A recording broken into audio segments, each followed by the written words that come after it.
লিটনকে উত্তরীয় পরিয়ে বরণ করে নিল Karachi Kings. Pakistan Super League PSL খেলতে ইতিমধ্যে দেশটিতে পৌঁছেছে লিটন।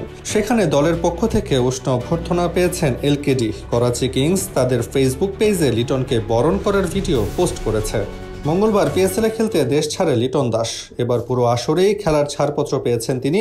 যদিও একাদশে খেলার সুযোগ পাবেন কিনা তা নিয়ে রয়েছে শঙ্কা, কারণ দলটিতে তারকায় ঠাসা। একাদশে সুযোগ হোক বা না হোক, পাকিস্তানে পা দিয়ে লিটন পেয়েছেন উষ্ণ অভ্যর্থনা। টিম হোটেলেই তাকে পরিয়ে দেওয়া হয় উত্তরীয়। এ সময় বেশ হাস্যোজ্জ্বল দেখা যায় টাইগার এই উইকেট কিপার ব্যাটারকে। লিটন ছাড়াও টাইগার আরেক লেগ স্পিনার রিশাদ হোসেনকেও পাকিস্তানের টিম হোটেলে দেখা গেছে ফুরফুরে মেজাজে। দলের অধিনায়ক শাহিন শাহ আফ্রিদি, জিম্বাবুয়েন তারকা সিকান্দার রাজার সাথে দলের মালিকের খোশ গল্পে ভিডিও প্রকাশ করেছে লাহোর কালান্দার্স টিম অফিসিয়ালও।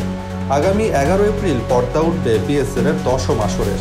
সেখানে লিটন রিশাদ ছাড়াও জিম্বাবুয়ের বিপক্ষে প্রথম টেস্টের পর উড়াল দেবেন আরেক টাইগার পেসার নাহিদ রানাও।